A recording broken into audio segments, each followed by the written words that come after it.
So friends, வீடியோக்கு முன்னாடி எங்கடா காலைல கிளம்பிட்டேன்னு பாக்குறீங்களா? இந்த நாளோட வீடியோல பார்க்க தான் நாங்க பீச்சுக்கு போயிட்டு இருக்கோம். பசங்க ரொம்ப நாளா சன்ரைஸ் பார்க்கணும்னு சொல்லி கேட்டுட்டே இருந்தாங்க. அதனால தான் இன்னைக்கு நான் பீச்சுக்கு கூட்டிட்டு வந்திருக்கேன். வசித்ரா அம்மாவுக்கு, கமலேஷுக்கு, இவங்க 3 பேருக்குமே ரொம்ப சந்தோஷம். வரும்போதே கூகுள்ல செக் பண்ணிட்டு தான் வந்த 6:36க்கு சன்ரைஸ். நாங்க வந்துட்டோம் 6:30க்கு. ஆனா எங்களுக்கு முன்னாடி பல பேர் வந்து வெயிட் பண்ணிட்டு இருக்காங்க சன்ரைஸை பாக்குறதுக்கு. நம்ம வருஷத்துல சமத்தா ஒரு ஸ்பாட்டை பிடிச்சி, அம்மா இங்கேயே உட்காந்துக்கோமா அப்படின்னு சொல்லி அவங்க அம்மா வாங்க உட்கார வச்சு. மணி என்னவோ 6:36க்கு மேல ஆயிடுச்சு. ஆனா சன்ரைஸை தான் பார்க்க முடியல. இன்னைக்குன்னு பார்த்து மேகமூட்டமா இருக்கு. வந்துட்டு வெளியே வந்துட்டு சூரியனே வெளியே வந்துடுன்னு எல்லாரும் வேண்டிட்டு தான் இருக்கிறாங்க. ஆனா சூரியன் வந்த பாடு இல்லை. சூரியன் வந்தா என்ன, வரலன்னா என்ன, நமக்கு ஜாலி தான். பீச்சுக்கு வந்தாச்சு, ஜாலியோ ஜாலி அப்படின்னு கமலேஷும் வசித்ராவும் விளையாட ஆரம்பிச்சுட்டாங்க. என்னமோ 7 மணி மேல ஆயிடுச்சு. ஆனா சூரியனை தான் காணும். இந்த மேகமூட்டத்துக்குள்ளேயே உள்ள ஒளிஞ்சுட்டே இருக்கிறாரு. அவர் எப்பதான் வெளியே எட்டி பார்ப்பாருன்னு பார்த்தா இப்பதான் கொஞ்சம் கொஞ்சமா வெளியே எட்டி பார்க்க. அப்பாடா, ஒரு வழியா சூரியனை பார்த்தாச்சுங்க.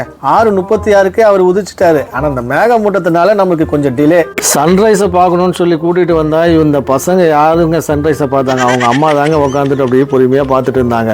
அங்க இருக்கிற மக்களுக்குமே கொஞ்சம் ஏமாற்றம் தான் இந்த மேகமூட்டத்தினா. சன்ரைஸும் அப்படி இப்படின்னு எப்படியும் முடிஞ்சு போச்சுங்க. நம்ம கமலேஷும் வசித்ராவும் இப்பதான் ஆட்டத்தையே ஆரம்பிச்சிருக்காங்க. அவங்க கொண்டு வந்த சொப்புல கொஞ்ச நேரம் விளையாடிட்டு அப்படியே பீச்சுக்கு போயிட்டாங்க. கமலேஷும் வசித்ராவும் அந்த பீச்சு தண்ணியில காலை வைக்கிறதுக்கு படுற பாட பாருங்க. தண்ணி இவங்களை தொடுமா இல்ல இவங்க போய் தண்ணியை தொடுவாங்களான்னு இவங்க பண்ற வேடிக்கையை பாருங்களேன். சரி, கொஞ்ச நேரம் விளையாடிட்டே இருந்தாங்க. சரி வாங்க போகலாம் அப்படின்னு சொல்லி கூப்பிட்டா, இல்ல சன்ரைஸ் இன்னைக்கு சரியாவே பார்க்கல, இன்னொரு நாள் நீங்க கண்டிப்பா எங்களை சன்ரைஸ் பார்க்க கூட்டு வரீங்கன்னு சொன்னாதான் நாங்க வருவோம் அப்படின்னு சொல்லி அங்கேயே கொஞ்ச நேரம் விளையாடிட்டு இருந்தோம். அம்மாவும் எவ்வளவு கூப்பிட்டு பார்த்தாங்க, ஆனா வர்ற மாதிரியே இல்லைங்க. சரின்னு சொல்லி நான் இன்னொரு நாள் கண்டிப்பா உங்களை நான் கூப்பிட்டு வரேன், அதனால இப்போ கிளம்புங்க அப்படின்னு சொல்லி அங்கேருந்து நாங்க கிளம்பிட்டோம். ஓகே ஃப்ரெண்ட்ஸ், அடுத்த வீடியோல உங்களை பார்க்குறோம். அதுக்கு முன்னாடி எங்களுக்கு ஒரு சப்ஸ்கிரைப் பண்ணிடுங்க. தேங்க்யூ.